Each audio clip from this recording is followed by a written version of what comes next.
Assalamualaikum warahmatullahi wabarakatuh.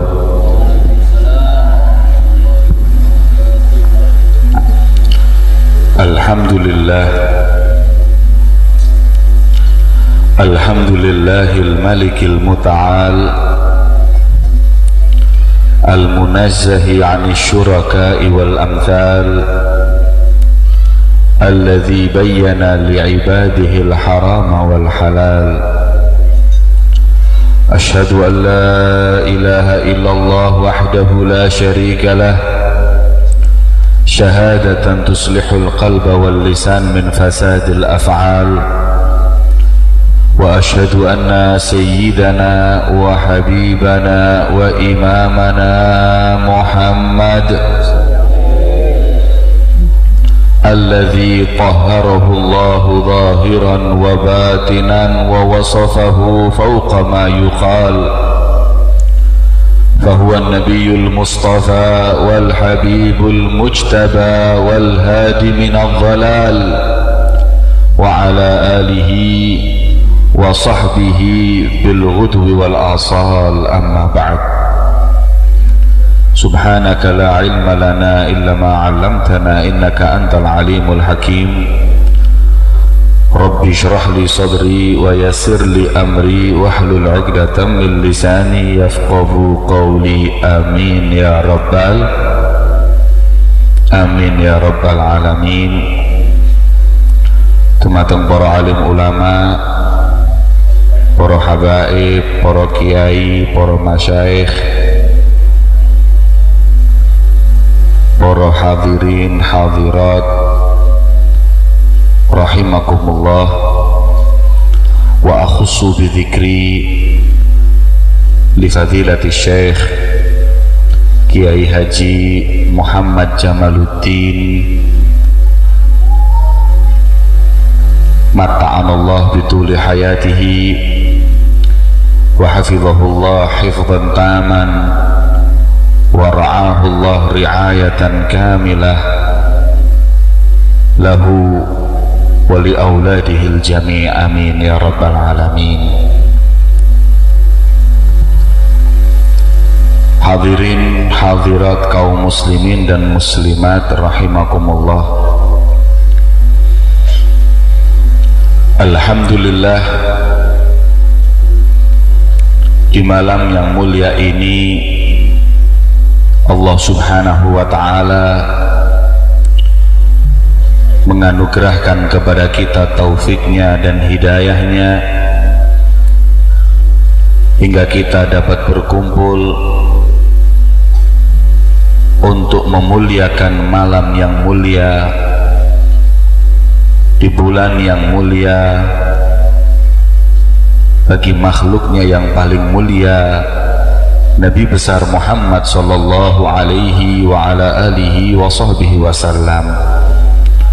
Semoga perkumpulan kita di malam yang mulia ini akan membuahkan kemuliaan di dunia dan akhirat berkat makhluk yang paling mulia, beliau Kanjeng Nabi Muhammad sallallahu alaihi wasallam. Amin ya rabbal.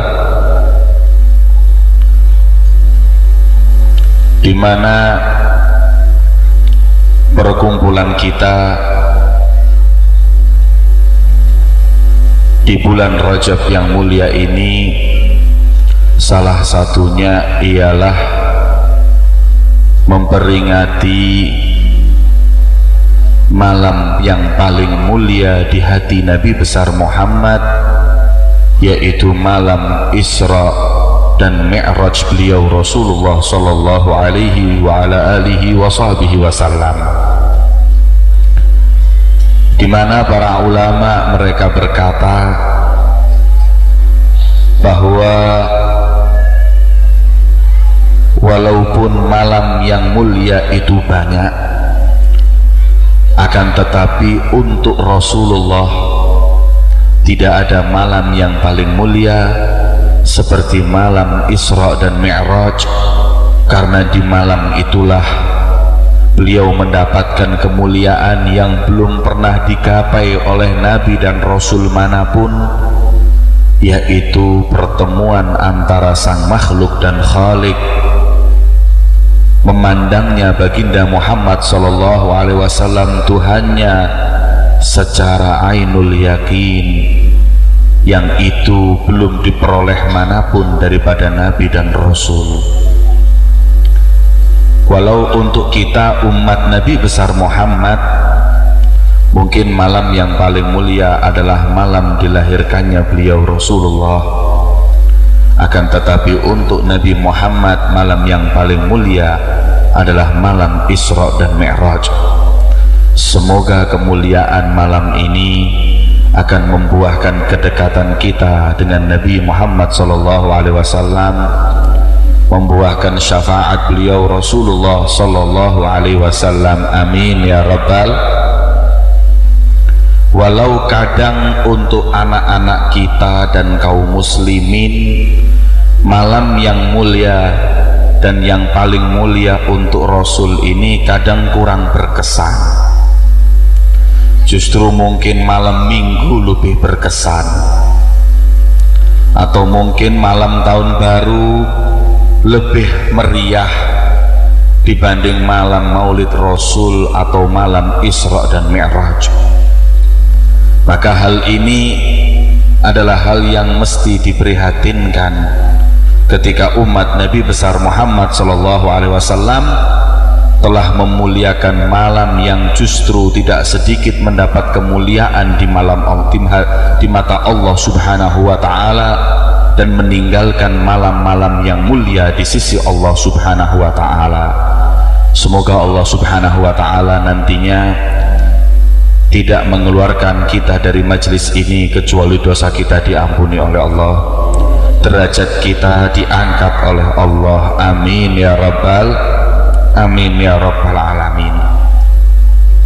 Sebelum saya menyampaikan hal yang berkaitan dengan Isra dan Mi'raj di malam yang mulia ini, Al-Fakir ingin menyampaikan tentang kemuliaan ilmu, kemuliaan warisan Nabi besar Muhammad sallallahu alaihi wasallam. Karena kita di saat yang mulia ini ada di gudang warisan Rasul sallallahu alaihi wasallam, maka sepantasnya kalau yang hadir betul-betul mengetahui kemuliaan warisan tersebut. Allah Subhanahu wa Ta'ala berjanji untuk mengangkat derajat orang-orang yang beriman serta berilmu, karena ilmu itu adalah bagian dari warisan kekasihnya Nabi besar Muhammad sallallahu alaihi wa ala alihi wa sahbihi wasallam. Innamal anbiya lam yuwarrithu dinaran wala dirhaman walakin warrathul ilma faman akhadahu faqad akhadha bihadzin wafir. Sedaya para nabi lan rasul, mereka tidak meninggalkan harta rupiah, dolar, dirham dan dinar, tapi peninggalan warisan mereka yang paling mulia adalah ilmu. Maka barang siapa yang mengambil bagian warisan tersebut, merekalah orang-orang yang mendapat bagian yang paling besar dari beliau Nabi besar Muhammad sallallahu alaihi wa ala alihi wa sahbihi wasallam. Warisan mulia dan tidaknya tergantung pewarisnya. Semakin mulia pewarisnya, semakin mulia pula warisannya. Maka itu coba kita perhatikan beberapa saat terakhir ini. Orang-orang yang nggak mengenal Islam, mereka memuliakan warisan orang-orang yang dia agungkan lebih dari orang Islam memuliakan warisan Kanjeng Nabi Muhammad.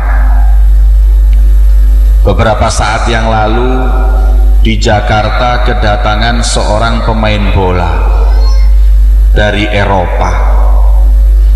membawa baju yang dia pakai untuk pertandingan bola beberapa saat yang lalu.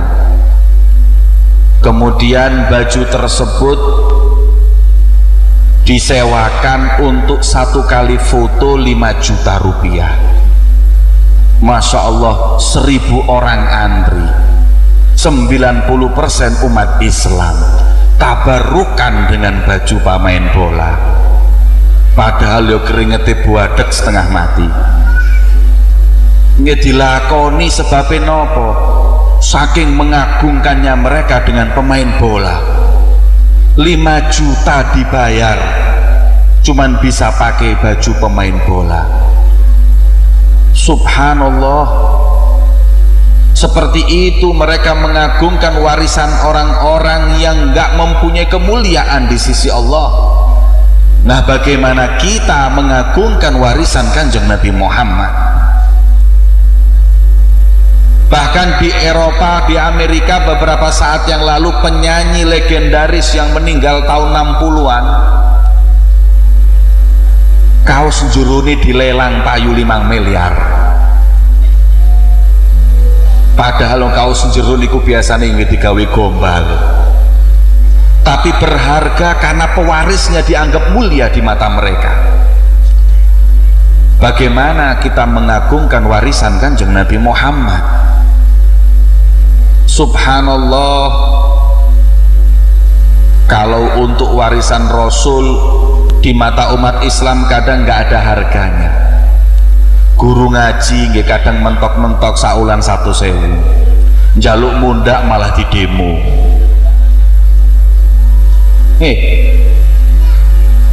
Umat Islam sudah nggak lagi mengagungkan warisan Nabi Muhammad. Coba kita lihat para aslafuna saleh. Al-Imam Muhammad Al-Bagir, beliau punya anak Al-Imam Ja'far Shadiq. Ketika anak beliau Imam Ja'far Shadiq diajar oleh guru ngaji ta'limul Quran suratul Fatihah, saking girang Al-Imam Muhammad Al-Bagir ahda li syaikhihi, menghadiahkan untuk guru Al-Quran yang mengajarkan satu surat Fatihah mi'a wa ishrina ibilah, 120 ekor unta. Unta siji niku kira-kiranya 10 juta. Ngajari Fatihah dia 1,2 miliar. Guru ngajine nggih bingung. Biasa 1.000 saulan iki dikei 1,2 miliar. Berkata, wahai Syekh, bukankah ini terlalu banyak? Hada qalilun lil Quran. Enggak terlalu banyak. Enggak, itu sedikit buat taklimul Quran, mengajarkan kepada kita mahalnya ilmu. Nenek Jombang niki saaken guru ngaji supra siji petang tahun nyicil ya gak lunas-lunas, karena umat sudah nggak begitu menghargai ilmu. Padahal ilmulah yang akan menyelamatkan mereka mendapatkan kedudukan tinggi di dunia maupun kelak di akhirat. Maka itu para hadirin hadirat yang mempunyai putra dan putri nyantri teng pondok pesantren Tambak Beras, sungguh suatu kabar gembira untuk kalian apabila anak-anak kalian termasuk golongan pewaris Nabi besar Muhammad Sallallahu Alaihi Wasallam. Maka tidak ada kebanggaan seperti mereka, orang-orang yang diberi amanah ilmu oleh Allah Subhanahu Wa Ta'ala. Apa yang disampaikan oleh beberapa kiai tadi berkaitan dengan ilmu sangat penting dan harus digarisbawahi. Walau tidak semua ilmu memang bisa mendekatkan diri kepada Allah. Kalau tadi kiai mengatakan nggak punya manhaj atau kurikulum yang nyata, ada sebagian aulia atau ulama meringkas kurikulum salaf niku menjadi 3 hal, yang akhirnya oleh sebagian ulama disebut dengan maqasidus tsalatsa, 3 hal penting dalam kita mentarbiyahi seorang santri. Yang pertama adalah tahsilul ulum, meroleh atau mengambil ilmu. Seorang nyantri yang pertama hak yang harus diberikan adalah tahsilul ulum. Dan ilmu juga nggak sembarang ilmu. Ilmu mesti mempunyai sanad yang jelas dari guru ke guru sampai kepada muallimul ulama Gusti Kanjeng Nabi Muhammad. Unduru amman ta'khuduna dinakum. Sing jenenge ilmu nggak sembarangan orang bisa kita ambil ilmunya. Tapi Rasul mengingatkan dalam riwayat Ibnu Sirin, ambil, lihatlah dulu dari siapa kau ambil ilmu tersebut. Al-isnadu minad din, karena sanad ilmu adalah bagian dari agama. Nek kula lan sampean sedaya mengambil ilmu dari sanad yang jelas dari imam ke imam sampai kepada Imam Syafi'i, maka yang kita dapat seperti ilmu kedamaian yang dibawa oleh para wali songo ke negeri kita, dan akhirnya 80% bahkan lebih daripada 80% negeri kita dipenuhi orang-orang yang beriman. Nek sanate nyambung kak nang Imam Syafi'i nang Imam Samudra, dia senengnya ngebom, yang ada kekerasan karena sanad ilmunya nggak jelas sampainya kemana. Jangan lagi ilmu agama, ilmu sepak bola niku wonten sanate. Pemain ini tadi ngambil dari siapa? Riwayatnya ke Maradona nang Mario Kempes. Sanate wonten, walaupun akhirnya nanti sanatnya kepada syaitonir rajim. Penyanyi dangdut niki lho Pak, sing nyanyi sampean tanglet, sampean belajar saking pundi? Saya belajar dari penyanyi ini. Penyanyi ini dari penyanyi ini, penyanyi ini sampai santen dia syaitonir rajim niku mau. Mereka yang seperti itu aja punya sanad, apalagi ilmu. Ilmu sanad adalah bagian dari agama. Maka sanad ini mesti jelas kita ambil. Kita tahu Kiai Muhammad Jamaluddin, gurunya siapa jelas, sampai kepada Imam atau Syekh Hashim Asy'ari, guru beliau pun jelas. Al-Habib Alwi bin Ahmad Segaf, Sahibut Tarsyihul Mustafidin, termasuk guru beliau, dan itu termasuk daripada murid Al-Habib Muhammad bin Husain, pengarang maulud yang sama-sama kita dengar, Al-Habib Ali bin Muhammad, dan itu menyambung kepada gurunya, gurunya menyambung kepada gurunya sampai kepada Nabi besar Muhammad sallallahu alaihi wasallam. Niki pentingnya sanad. Kalau sudah sanad nggak jelas, jangan mengambil ilmu dari orang yang kita nggak tahu sanadnya. Maka itu hadirin yang dimuliakan oleh Allah subhanahu wa ta'ala, kita bersyukur kehadirat Allah subhanahu wa ta'ala yang sanad emas ini ada di pondok pesantren Tambak Beras yang kita ada di tengah-tengahnya, hingga berkata para ulama, musalsalatun anhumu asanidu akhdihim ila khairi mahmudin wa ashrafi hammadi. Silsilah rantaian ini menyambung dari orang soleh ke orang yang soleh sampai orang yang paling mulia, yaitu Nabi besar Muhammad sallallahu alaihi wa ala alihi wa sahbihi wasallam. Semoga Allah subhanahu wa ta'ala memberi panjang umur bagi para kiai-kiai kita yang membawa sanad emas sampai Nabi besar Muhammad, bisa mendidik anak-anak kita mendekatkan diri kepada Allah subhanahu wa ta'ala. Amin ya rabbal. Yang pertama, tahsilul ulum. Ilmu harus diraih dengan sanad yang jelas. Yang kedua, tazkiyatun nufus. Nah niki sing dielingno kiai. Ilmu saja hanya ditekankan tanpa tazkiyah, yang ada malah ilmu tersebut sebagaimana yang dikatakan oleh Rasulullah SAW, man izdada ilman walam yazdad huda lam yazdad minallahi illa bu'da. Nek ilmune nambah tapi hanya ilmu surah tanpa ilmu haqiqah, nggak semakin tambah ilmu semakin dekat, malah justru semakin jauh dari Allah subhanahu wa ta'ala. Gusti Kanjeng Nabi mendapat langsung perintah dari Allah, ketika mentarbiyah para sahabatnya. Dalam Al-Quran dikatakan huwallazi ba'atha fil ummiyina rasulam minhum yatlu alaihim ayatihi wa yuzakkihim wa yu'allimuhumul kitab. Yuzakkihim wa yu'allimuhumul kitab, ay tazkiyah muqaddamatun ala ta'lim. Mensucikan hati, mengikhlaskan seorang murid, baru diajarkan bagi mereka itu ilmu. Makanya kadang-kadang kiai kalau didatangi seorang murid nggak langsung diajari, dikongkon ngawulo, setahun dikengken nyapu, ditahdzibun nufus. Kalau sudah nggak lagi ada keniatan selain Allah, barulah ilmu diberikan kepada mereka, karena itulah tazkiyah. Coba lihat kitab Bidayatul Hidayah, awal mula yang disampaikan Imam Ghazali, daripada yang orang mau menuntut ilmu, yang pertama adalah meluruskan niat. Kalau niatnya lillahi wali rasulih, mereka lah orang yang memang berhak untuk mendapatkan ilmu. Tapi kalau selain dari itu, fa'anta tas'a li hadmi dinik, kata beliau, orang yang menuntut ilmu tanpa tazkiyah, orang yang berjalan hanyalah fal iyadu billah, mau menghancurkan agama Allah. Memang sesuatu yang membanggakan, khususnya para kiai kita di Indonesia. Tidak ada ilmuwan di Indonesia yang mencapai kancah internasional kecuali kiai. Ghairu mustangkar, nggak bisa diingkari. Kalau yang menemukan rumus kimia Albert Einstein, Yahudi. Menemukan yang namanya lampu, orang Eropa.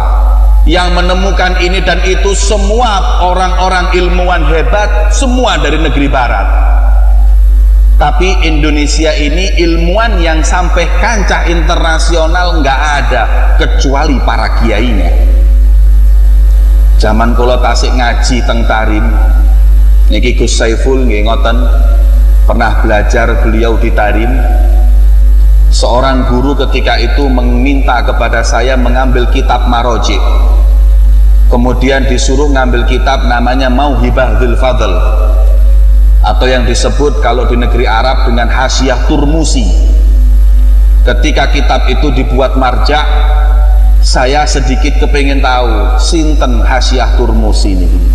Saya lihat mungkin dari Khurasan atau orang-orangnya Bukhari, atau saya lihat mungkin dari Mesir, orang-orang Azhar, atau dari Baghdad, ulama-ulama terkenal. Setelah saya lihat, nggak taunya dari Termas Pacitan, Pak. Kitab mereka menjadi maroji internasional. Satu. Kedua, Minhajul Abidin Kiai Ihsan Jampes, kitabnya sampai maroji orang-orang tasawuf Mesir, dan tidak ada Minhajul Abidin syarah yang lebih syafi daripada beliau. Beliau dari Jampes, Kediri. Al-Imam Muhammad Nawawi Al-Bantani, beliau dari Banten, Jawa Barat. Al-Imam Muhammad Syekh Yasin Al-Fadani, beliau dari dari Padang. Mereka tokoh orang-orang ulama yang sangat memperoleh pengaruh dalam agama Islam, dan mereka dari negeri kita Indonesia. Makanya itu kebanggaan ulama kita, kiai kita, kebanggaan untuk negeri kita ini. Nek kadang ngambil pemerintah gak di rumah. Gini apa mboten? Sing di rumah kadang-kadang badminton tok ae.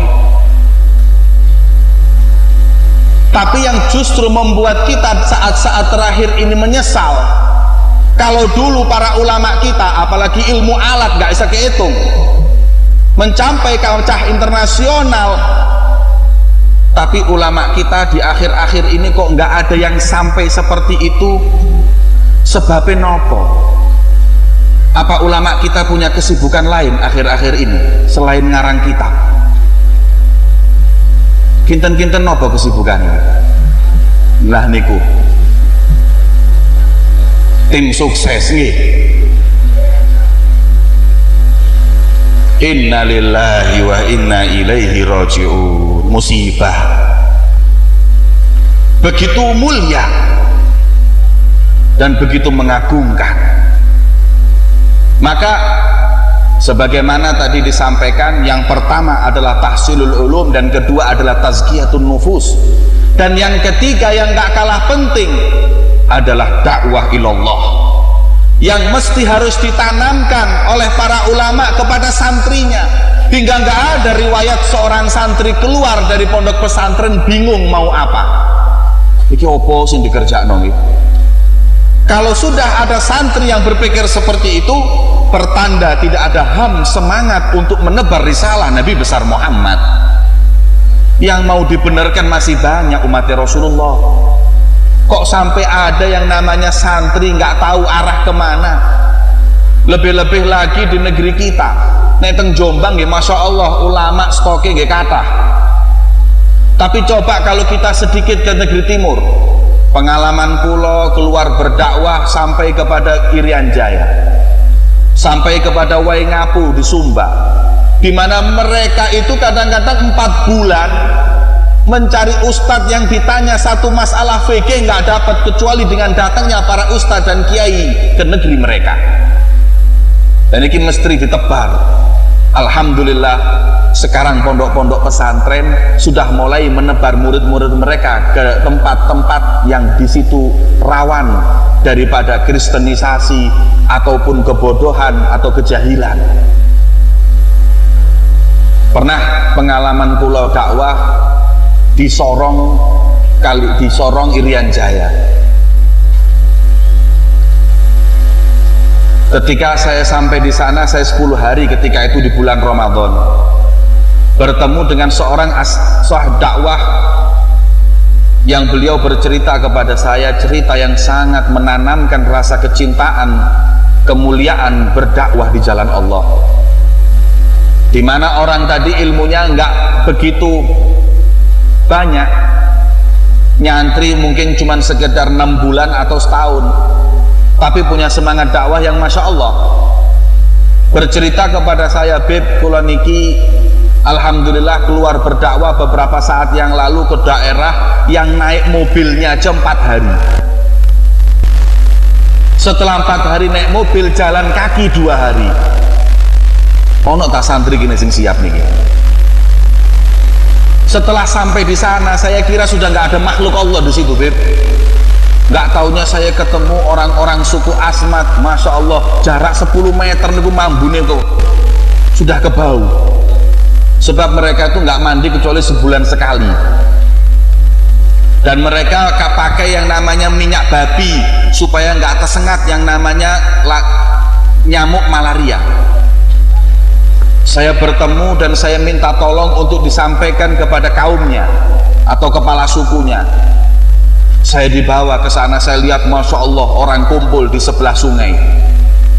Saya lihat ketika sampai di sana, saya dekat aja nggak berani karena baunya. Sudah saya lihat para biarawati, mereka sudah mulai berangkulan dengan mereka, rangkulan biarawati wedok.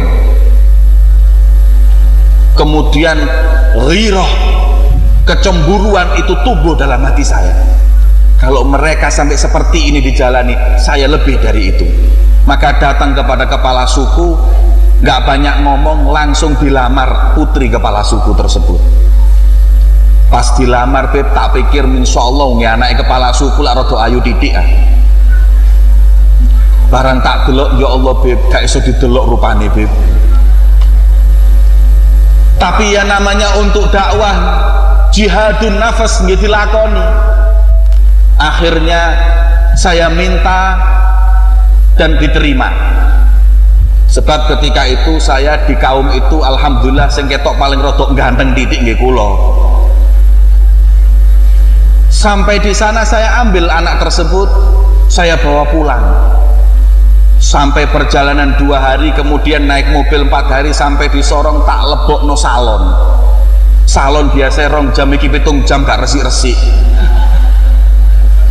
Sampai tak delok rodok lumayan, gak ayu, mek rodok lumayan. Rambutnya digenakno kabeh alhamdulillah, kemudian dipakai jilbab yang rapi, akhirnya dikawin dengan cara Islam setelah masuk agama Islam.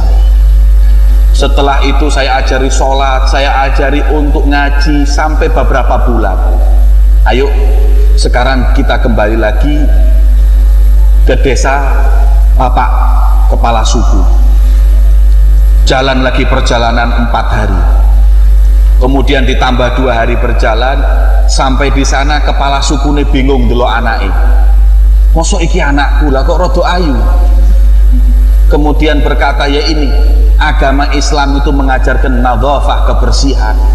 Orang mau sholat mesti wudhu, diajarkan kepadanya Islam. Kata kepala suku, nek bojoku iso dadi kayak ngene aku mlebu Islam gak apa-apa.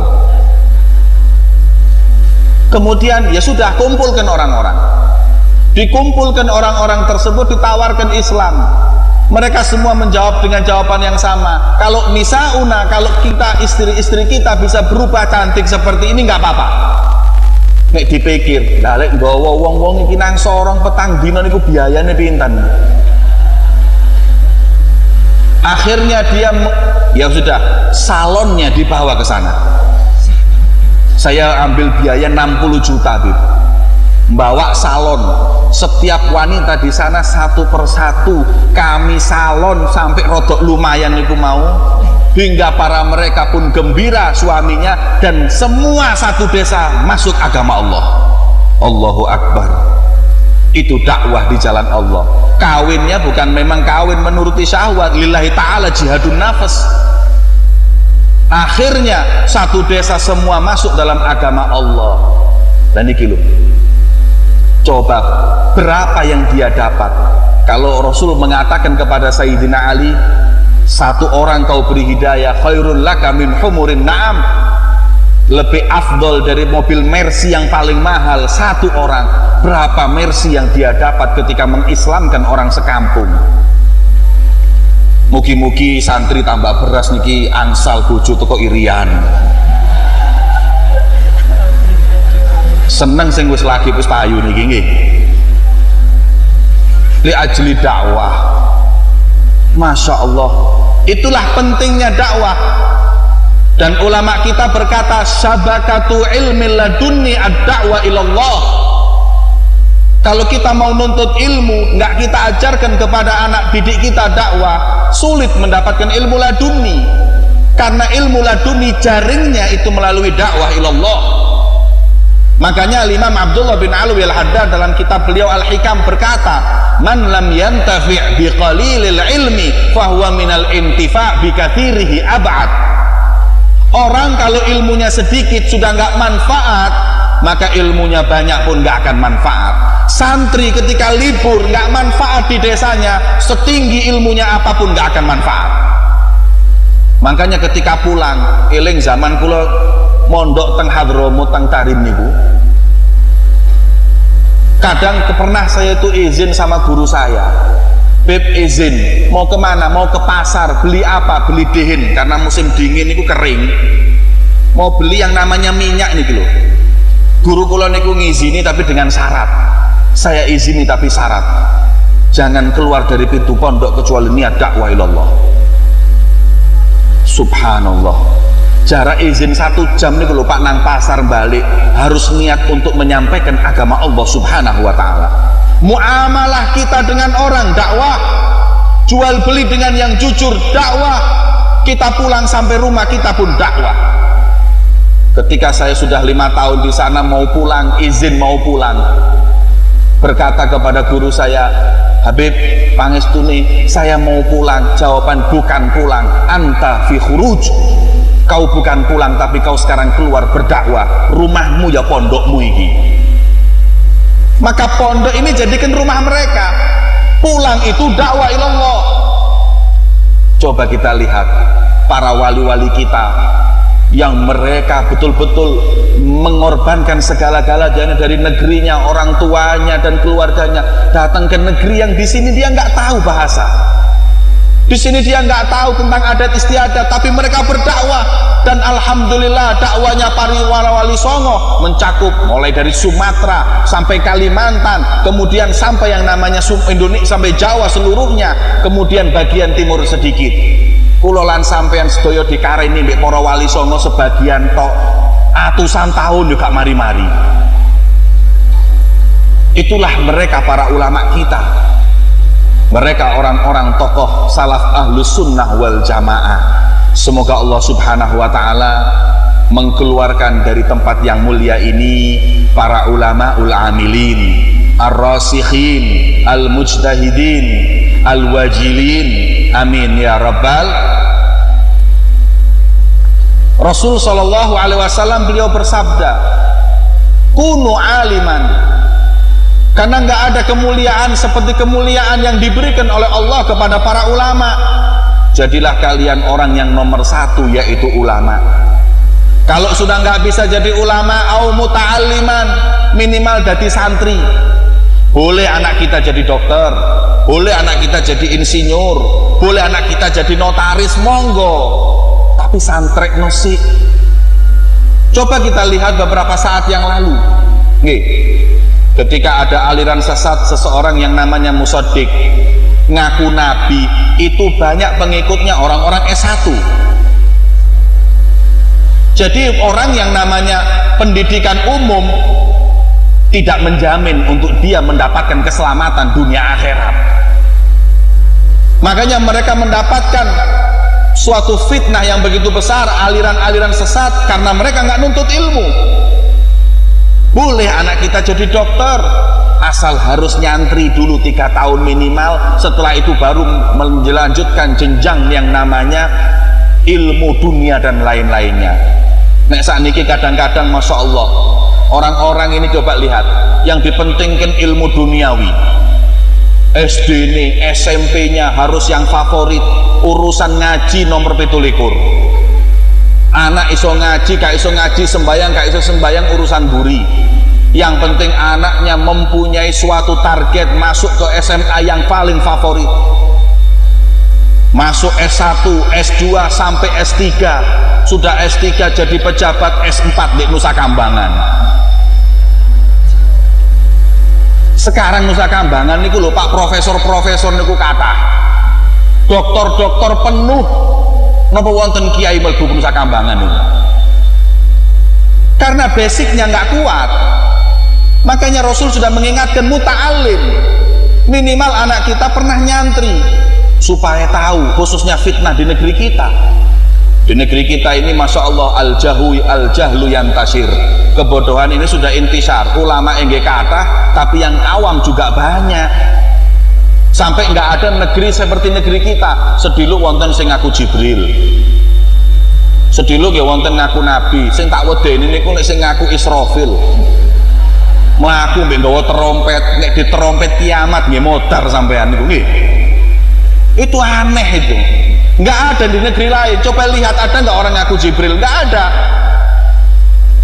Dan memang polisi kita di Indonesia adalah polisi terhebat di dunia. Bukan cuman koruptor dan bukan cuman yang namanya orang-orang teroris yang dipenjara, sampai Jibril dipenjara sampai polisi nih. Jadi seakan wong Indonesia kenapa nggak dapat Lailatul Qadar, gara-gara polisi menjara Jibril. Ada di negeri kita. Sediluk sampai berapa saat yang lalu ada yang mengaku Tuhan bala. Innalillah. Kalau yang ngaku wis jelas gendeng edan. Tapi yang jadi masalah pengikutnya ini loh banyak. Kenapa pengikutnya banyak? Karena nggak punya ilmu, nggak ada basic agama. Apakah ada pengikut mereka itu orang-orang keluaran santri, pondok pesantren? Nggak bakal ada, karena basic agama tertanam dalam hati mereka. Maka itu para hadirin, khususnya para wali santri, alhamdulillah kalau sampai anak-anak kita nyantri mendapat basic agama yang kuat, insya Allah akan menjadi bekal kita nanti di dalam kubur, bahkan nanti di mahsyar ketika kita mendapat tanggung jawab, dimintai pertanggungjawaban oleh Allah subhanahu wa ta'ala. Amin ya rabbal. Au mustami'an, nek kula lan sampean sedaya nggih belum mendapat kesempatan, minimal jadi mustami'. Mustami' niku napa? Pendengar setia, ngaji istiqomah mingguan. Zaman dahulu nggak ada pondok, para ulama itu semuanya keluaran jami', masjid jami'. Yang ini dan yang itu nggak ada pondok. Pondok itu kan sesuatu hal yang akhir-akhir ini aja ada. dimulai dengan Darul Hadis, kemudian sampai pondok pesantren Ar-Riyad yang ada di Hadramaut, kemudian di negeri kita juga akhirnya banyak pondok pesantren. Ini sesuatu yang baru. Sebelumnya mereka keluaran daripada masjid sampai menjadi para ulama. Minimal mustami' pendengar setia atau ngaji kepada para alim ulama mingguan. Kalau masih nggak bisa, jadi yang keempat kata Rasulullah, au muhibban, jadi pencinta para alim ulama, wala takunu khamisan, jangan jadi golongan kelima. Nopo golongan kelima niku? Ya wis gak dadi kiai, gak nyantri, gak hadir pengajian, gak cinta atau pendukung para ulama. Nanti alias penggembos. Penggembos niku kayak nopo? Sudah tahu kalau yang namanya kiai ngadakno acara dino Senin, lan iki nggih acara di omahe nggih dino Senin. Lah niki padha jenenge penggembos. Niku termasuk golongan kelima. Makanya golongan kelima iku aja dicoblos. Muhibban, cinta alim ulama adalah ibadah. Coba kalau kita riwayat para salafun saleh kita lihat. Jangan lagi mencintai, memandang mereka para ulama itu pun sudah ibadah. Sampai diriwayatkan ada suatu kaum yang mereka itu sudah nggak datang hujan bertahun-tahun. Mereka sudah hampir mati. Istisqa dijalani berkali-kali, tidak kunjung yang namanya hujan datang. Kemudian ada seorang yang dianggap awam masuk ke negeri tersebut dan berkata, wahai hadirin, wahai orang ahlil bilad, apa yang kalian lakukan? Dijawab istisqa. Untuk apa? Minta hujan. Dijawab, bolehkah saya membantu doa agar hujan turun? Kemudian mereka mengatakan, lawang orang sak desa sudah doa dan istisqa nggak turun hujan, kok sampean sendiri berani nantang turun hujan? Kemudian dia berkata, la'allahu yustajab, mungkin diterima sama Allah doa saya. Kemudian, ya sudah kalau gitu monggo silahkan. Beliau berkata sambil mengangkat tangan, Allahumma bihaqqi ma fi hadhir ras iski haula'in nas. Ya Allah, berkat apa yang ada di mataku ini turunkan untuk mereka hujan ya Allah. Maka nggak lebih dari 10 menit langit mendung, nggak lebih dari setengah jam pun turun hujan. Mereka bertanya, apa doa yang kau lakukan? Beliau mengatakan, saya hanya tawassul dengan amal. Apa amalan yang ada di matamu? Fa inna hadhil ainan qad ra'at Abul Yazid Al-Bustami. Saya cuma tawasul dengan mata saya yang pernah memandang seorang wali yang namanya Abu Yazid Al-Bustami. Subhanallah. Makanya diriwayatkan dalam manaqib Syekh Abdul Qadir Jailani, beliau pernah berjalan dalam suatu kuburan, kemudian mendengar seseorang yang lagi disiksa kubur. Tanya Syekh Abdul Qadir Jailani, siapa yang ada di kubur ini? Fulan ibnu Fulan. Hal jalasani, pernah duduk sama saya? Faqala la. Hal ra'ani? Faqala la. Hal sami'a min kalami? Faqala la. Kemudian hal ahabbani wa in lam yarani? Faqala la. Pernah lihat saya? Enggak. Pernah dengar perkataan saya? Tidak. Pernah mendengar atau mencintai saya? Juga tidak. Kemudian beliau berkata, maka apa yang bisa aku katakan kepada Allah untuk memberi syafaat orang itu? Seorang di antara mereka berkata, tapi Syekh Abdul Qadir, beliau pernah memandang debu yang naik ketika engkau pernah jalan dengan murid-muridmu. Maka demi debu itu Syekh Abdul Qadir jalan mengangkat, Allahumma ya Rabb, bihaqqit turab alladzi ra'aha, dengan kekuatan turab atau debu yang pernah dilihat oleh orang ini karena aku jalan, irfa' adzabahu ya Rabb, angkat azab tersebut. Sejenak itu langsung yang namanya azab diangkat oleh Allah berkat memandang debu tersebut. Ini kemuliaan yang diberikan oleh Allah untuk para ulama. Nih, riwayat ini didukung oleh suatu hadis, di mana hadis itu diriwayatkan atau dikutip dalam kitab Majma'ul Bahrain fi Manaqibil Imam Ibn Zain. Suatu hadis qudsi yang diriwayatkan seseorang ditimbang oleh Allah timbangannya. Ketika ditimbang, farajahat sayi'atuhu ala hasanatihi, jeglek timbangani. Karena di dunia sering maksiat, akhirnya keburukan lebih berat. Fayu'mar bihi ilan nar, jarine malaikat us kuncal nonang neraka. Ketika diperintahkan faqala Allah berfirman, ya Jibril adrik abdi fulan, Jibril, tolong bantu hambaku itu. Kemudian Jibril berkata kepada malaikat, nanti dulu, ihbishu, tahan dulu, karena Allah punya perintah yang lain. Faraja'a ilallah, kembali kepada Allah. Faqala Allah, ya fulan, ya Jibril, salhu, tanya kepada hamba itu. Apa pertanyaannya ya Allah? Hal jalasa ala majlisi alimin fid dunya. Idza jalasa ala majlisi alimin fid dunya adkhilhul jannah bi syafaatihi. Tahu ngaji, tahu nyantri. Kalau pernah nyantri, pernah ngaji, masukkan ke surga berkat syafaat para kiai yang mereka pernah diambil ilmunya. Masya Allah, girang malaikat Jibril. Mosok nggih kebangetan wong gak tahu ngaji belas seumur hidup. Turun malaikat Jibril, fasa'alau ya hadza hal jalasta ala majlisi alimin fid dunya. Faqala la, dijawab enggak pernah. Nek majelis konser kula istiqomah. Masya Allah, nek majelis kayak ngoten niki gak nafsu. Luwe nafsu ndelok bal-balan di omah. Kalau yang namanya konser gak tahu telat, padahal gak diberkati, ngadeg 2 jam ya dilakoni. Tapi kalau untuk nuntut ilmu cek malesi wong-wong itu. Kemudian Jibril berkata kepada Allah, ya Rabb, anta alam bihali abdik, ya Allah, jenengan lebih tahu keadaan hamba jenengan ya Allah. Malaikat, ya Allah, pikirnya seakan bakal masuk neraka ini orang. Faqala Allah Ta'ala, ya Jibril, salhu, tanya lagi Jibril, hal ahabba aliman fid dunya. Terus tahu seneng gak? Walaupun gak hadir, pernah mengidolakan para ulama apa tidak? Kemudian nazala Jibril, fasa'alahu Jibril, faqala ya fulan, hal ahbabta aliman? Faqala la. Napa sampai nanti seneng para alim ulama, mengidolakan sampai majang fotone alim ulama di rumah sampean? Dijawab, enggak pernah. Nek artis saja kuatir, manakipe niku apal, anake sapa, lahirnya tahun piro, bintange nopo niku sedaya apal. Sing pemain bola niku saking dicintai bayarane piro, ukurane sepatu bali niku apal. Lah nek pas paya alim ulama enggak kenal. Faqala anta bi a'lam bihali abdik ya Rabb, salhu ya Jibril. Tanya lagi Jibril, hal jalasa ala ma'idatin wa fihi alim?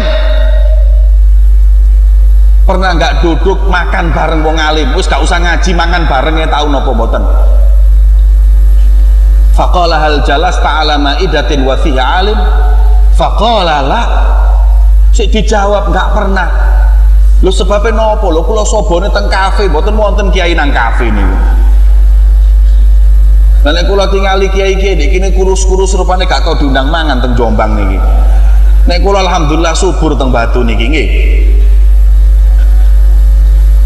Faqal fakembali ma fanaza faraja Jibril Allah faqala anta a'lam bihali abdik ya Rabb, salhu ya Jibril. Niki pertanyaan yang paling indah. Mosok sik luput pikir Jibril.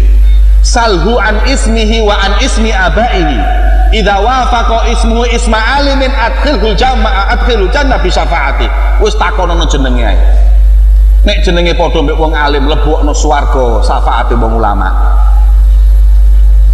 Nek sing jenenge Khalil padha mbek Syekhona Khalil nggih mlebet swarga, amin.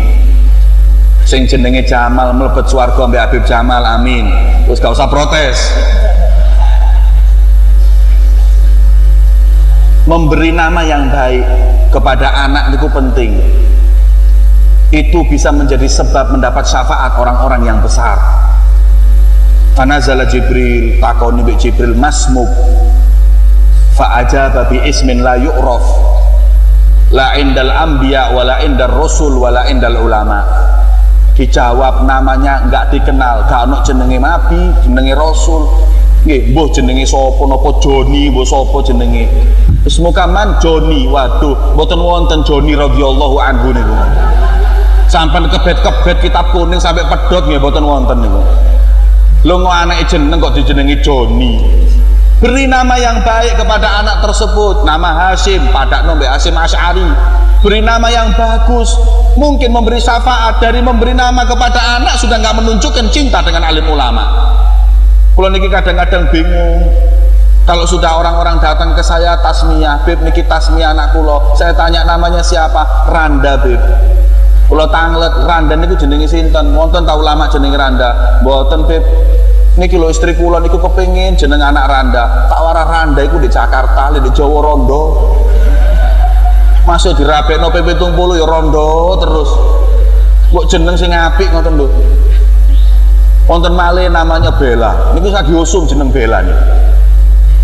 Kemana-mana saya sudah mulai dekat, mulai dengar yang namanya nama Bella. Niku nggih ngoten tasmiyah jenenge Bella. Kula tanglet wonten istrine Kanjeng Nabi jenenge Bella. Ada seorang ulama atau alimah yang namanya Bella. Wis kula tanglet artine Bella niku napa? Ndak ada, Beb. Tak tambahi mari supaya ana artine. Oh, mboten napa-napa, Beb, monggo. Bella Sungkawa tambahono. Mending sono artine daripada Bella tok niku. Beri nama yang bagus. Nggak tanggung-tanggung loh, Kanjeng Nabi itu merubah 600 nama sahabat karena dilihat wonten sing jenenge Husnun, jenenge sumpek, makanya merengut ya Kanjeng Nabi begitu. Maka Rasul mengatakan ganti jenengmu Sahal, beri nama Sahal, insya Allah akan ceria. Bahkan Rasul nggak ganti nama orang, nama negeri pun dirubah. Yathrib Madinah, wa ilaihal muhajarah, yang namanya Thaibah, namanya ada Thaibah, ada yang namanya Madinatul Munawwarah. Itu dulu namanya Yathrib. Yathrib niku artinya faraba yathribu, mencaci. Makanya suku Aus dan Khazraj caci maki tok bertahun-tahun. Sebabnya napa? Ya karena mereka memberi nama negerinya Yathrib, caci maki. Lah niki nek jarene pondok ulama fuqaha jenenge tafaul. Mesti kita itu harus punya tafaul nama yang baik. Mek kadang-kadang justru tak perhatekno sing tafaule apik niki wong Cina. Coba tokone wong Cina jenenge Sumber Makmur. Nggih, Permata Abadi. Nek wong Jawa tokone Lumayan. Depot Lumayan. Warung Mungil. Bakso Barokah, payu gak payu sing penting barokah. Ya makanya kasih nama yang bagus, jeneng toko laris, tafaul laris, insya Allah nggih laris. Lah niki tafaul itu penting, sampai di bab akikah itu kan nggak boleh kasrul adzam. Kenapa tafaul? Supaya kita itu menginginkan anak diberi nama soleh, diceluk terus mbak ibu soleh, soleh. Tiap hari ibunya manggil anaknya soleh berapa kali? 70 kali, maka 70 kali ibunya doa kepada anaknya. Lek jeneng Joni ku lumang lho lapo. Beri nama yang bagus, itu termasuk daripada yang namanya hak seorang anak. Nih, sampai pernah Sayyidina Umar, ya, beliau itu pernah didatangi seorang bapak, anaknya betik nuwakal setengah mati. Kemudian kata Sayyidina Umar, lo kenapa? Nggak tahu wahai Amirul Mukminin, wah anak saya ini betik setengah mati. Kata Sayyidina Umar, saya mau tanya, nak, siapa namamu? Dijawab Jual. Jual niku lek basa Jawa kepik. Lho wong anak dijenengen kepik ya mbethik kok ini. Sebelum sampean itu durhaka, sebelum anak sampean durhaka, sampean yang durhaka kepada anak sampean. Tidak memberi nama yang haknya dia yang benar. Makanya niku nih, dari apa yang saya sampaikan tadi, coba kalau namanya dia itu nama yang bagus, niscaya dia akan mendapat syafaat. Wa ismi abaihi, nama ayahnya siapa? Coba perhatikan, ada nggak sama kak dengan para ulama? Nabi itu punya nama nggak kehitung, ada Al-Mahi, ada Tariq, ada Ahmad, ada Muhammad, semua adalah nama Rasulullah yang dihitung bahkan sampai 1000. Apa kurang? Nama Allah 99 tinggal ditabai abdu, apa kurang? Namanya sahabat 124.000, ngopo sih kasih kurang? Nama istri-istri Rasul, nama para aulia. Kenapa kita nggak beri nama anak-anak kita nama yang baik? Tafaul, agar mendapatkan insya Allah syafaat mereka kelak di yaumil qiyamah. Kemudian kembali lagi. Faqala Jibril, ya Rabb, anta a'lam bihali abdik. Joni ya Allah, nopo pantes mlebet swarga niku. Faqala Allah Ta'ala, ya Jibril, adkhilhul jannah. Jibril, masukkan hamba itu ke surga. Jibril nggak banyak instruksi, nggak banyak komentar, nggak nentang. Faqala Jibril lil malaika adkhilhul jannah, masukkan surga. Fadakhalal jannah. Mek Jibril nggih penasaran, Joni kok mlebu swarga. Kemudian faqala Allah, ya Jibril, atadri lima amartuka bi idkhalihil jannah. Tahukah kau kenapa aku perintahkan hamba itu masuk surga? Faqala anta a'lam bihali abdi. Gusti Allah, engkau lebih tahu keadaan hambamu. Faqala Allah, ya Jibril, innahu kana fid dunya yuhibbu rajulan wa dzaka rajul yuhibbu aliman. Masukkan surga karena dia pernah cinta dan dekat dengan seseorang yang orang itu dekat dengan para alim ulama. Wes paralel gak apa-apa lebokno swarga. Loh, coba kita lihat keutamaan daripada cinta dengan para alim ulama. Apalagi kalau kita mempunyai keluarga ulama, anak kita ulama, maka dalam riwayat dikatakan rajulun bu'itha mutawwajun, seseorang yang dibangkitkan yaumil qiyamah memakai taj atau yang namanya mahkota dari yakut atau daripada permata yang begitu indah. Maka ditanya, an-nabiyun hadza, ini nabi bukan, ini rasul bukan, ulama bukan. Itu orang tua yang anaknya hafal Al-Qur'an. Makanya alhamdulillah, syukur dumateng Gusti Allah Subhanahu wa taala. Kalau kita punya anak nyantri, kita mesti bangga. Walaupun kadang-kadang orang sekarang lek anake mondok niku jawabin niku wedi. Anak sampean kuliah di mana? Nyantri di pondok. Jawabnya gak wani lantang izin.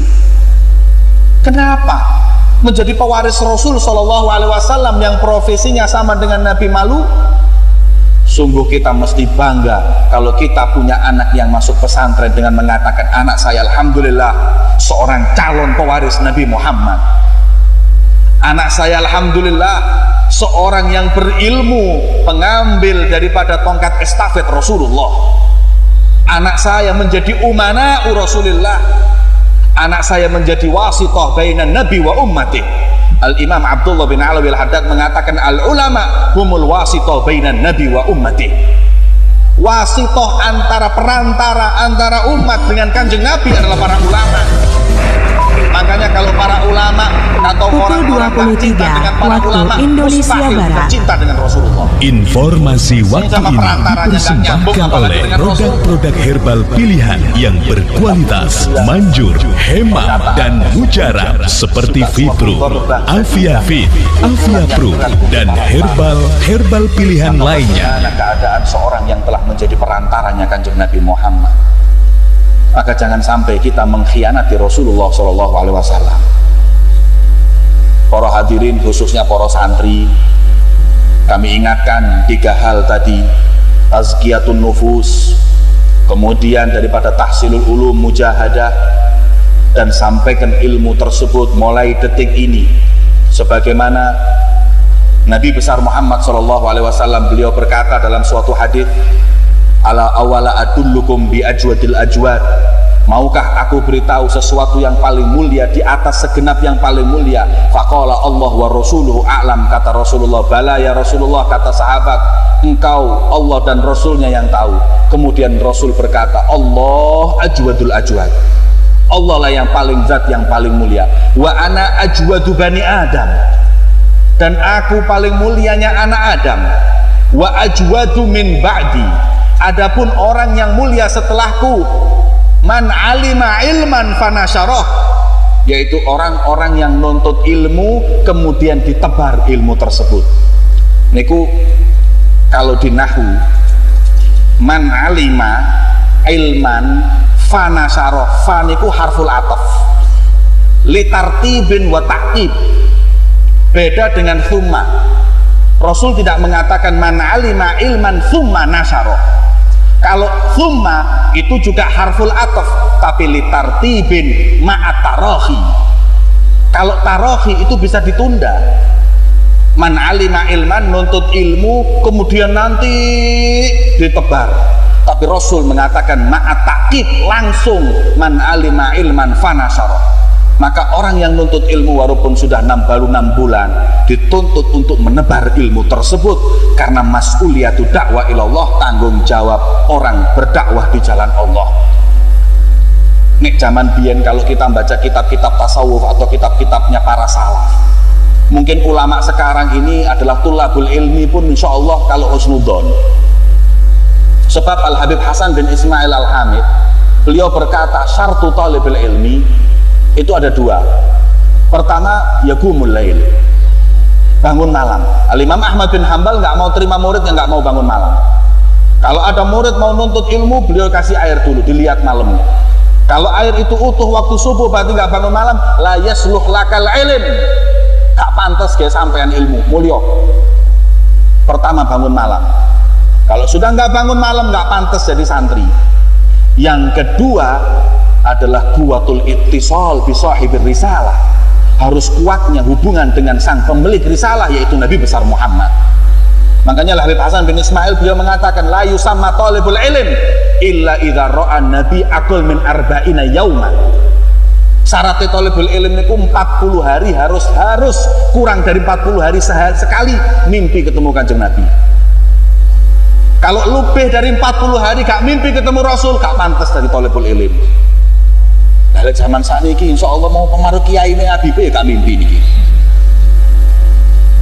Kenapa beliau mengatakan apa pantas tiap hari sing diutak-utak niki lho risalah Kanjeng Nabi tapi gak tau mimpi. Yang diapalkan hadis beliau, yang dipelajari syariat beliau, tapi gak pernah mimpi. Itu menunjukkan tidak ada mahabbah dan kuwatul ittisal. Makanya para santri-santri dulu itu selalu ditanamkan cinta kepada sahibul risalah Kanjeng Nabi Muhammad. Wonten santri dari Indonesia belajar dari Batarim di zaman Al-Habib Abdullah bin Umar Syatiri. Setelah 4 tahun jaluk mulai, Habib, saya mau pulang aja. Lo kenapa? Bebel lo tekulah di Habib, ngapal no setengah mati. Terus gak pantas kalau nuntut ilmu, saya mau pulang. Kata beliau, jangan dulu, sabar. Sudah Bib, saya sudah 4 tahun itu pun sabar. Sudah gak kuat, mending rabi mawon kula niki wis. Kemudian kata beliau, sebentar, saya mau ngetes dulu bagaimana kemampuan menuntut ilmu. Saya setengah mati Bib, ngapal lo niki lo setengah mati. Kemudian beliau nanti dulu sabar. Beliau masuk ke rumah, beliau ambil surat dari ibunya. Sebab zaman dulu itu surat-surat dari Indonesia kalau sampai nggak dikasihkan. Nek santri saat ini masya Allah masih belajar dari Hadramut yang Facebookan kayak kata saat ini. Surat itu nggak dikasih kecuali 15 tahun. Kalau sudah nuntut ilmu 15 tahun baru surat itu diberikan kepada anaknya. Itu surat-surat teko abad dengan bapak ibumu, dibuka suratnya. Alhamdulillah masmu wis wisuda, masya Allah. Alhamdulillah adikmu sing cilik pun rabi, alhamdulillah. Surat alhamdulillah bapakmu rabi maneh, alhamdulillah. Surat-surat itu masuk semuanya dibaca. Kemudian satu surat ibunya disampaikan, iki surat disinten. Wah itu surat ibu saya, baca surat ini, diwoco surat ini. Setelah dibaca, mesem-mesem, sedih merengut, sedih mesem. Kemudian sudah kau baca? Sudah. Berapa kali? Sekali. Tutup. Setelah ditutup ditanya, apa kata ibumu? Ibu saya berkata bahwa saya suruh nyantri yang benar. Kemudian ibu saya berkata kalau bapak alhamdulillah beli mobil baru. Ibu saya kemudian adik saya alhamdulillah kerja di sini dan dia diterima, ini semua. Jari Habib Abdullah saat itu mau sepisan kok apal loh. Katanya bebel, nggak apal-apal. Sekarang cuma sekali baca kok apal. Bingung pisan itu lho nggih nggih. Beliau mengatakan annaka anta qara'ta risalata ummik bil farah Falau qara'ta risalatan nabiyyik bil farah la hafidta bi sur'ah. Sebab kau ketika membaca surat ibumu dengan gembira, ini ibumu. Coba kalau kau membaca syariat Nabi Muhammad dengan bangga dan kau dengan gembira, ini Rasulku, niscaya kau sekali baca akan hafal. Dan ini penting ittisal. Sing jenenge santri harus dekat dengan Nabi besar Muhammad sallallahu alaihi wasallam dan dekat dengan para ulamanya, dekat dengan gurunya. Coba lihat, ulama yang paling berkah ilmunya, yang paling dekat dengan gurunya, tiada lain keberkahan doanya. Al-Imamul Buwaiti niku murid Ashabu Syafi'i yang paling terkenal. Qaulun mu'tamad inda Syafi'i Ashabu Syafi'i qaulul Imam Buwaiti. Buwaiti tasghir minal bati. Bati niku lemah, wis lemah ditasghir maneh. Kalau ngapal hadis dari Imam Syafi'i itu 600 kali baru hafal. Beliau kalau sudah membaca hadis di rumahnya nggak apal-apal, tonggone wis hafal kabeh dhewe durung hafal. Terus saking lemahnya. Tapi Imam Buwaiti sangat cinta dengan Imam Syafi'i. Ngawulo, berkhidmah kepada beliau, cinta kepada beliau. Makanya Imam Syafi'i selalu doa agar Imam Buwaiti ilmunya diberkahi oleh Allah. Karena berkat husnudzonnya dengan gurunya, subhanallah, ilmunya paling berkah adalah Imamul Buwaiti. Coba lihat Al-Habib Umar bin Abdurrahman Athas, sahib ratib yang paling dicintai Syekh Ali Baros. Kenapa? Apakah dia murid yang paling pintar? Enggak, banyak ulamanya. Imam Abdullah bin Alwi Al-Haddad termasuk muridnya. Tapi yang paling dicintai adalah Syekh Ali Baros. Kenapa? Syekh Ali Baros niku Pak saking cinta dan taatnya kepada gurunya. Pernah suatu saat ketika gurunya ini duduk, Syekh Ali Baros disuruh mijat. Ketika dipijat sebentar lagi Nabi Khidir datang. Assalamualaikum ya Imam Umar.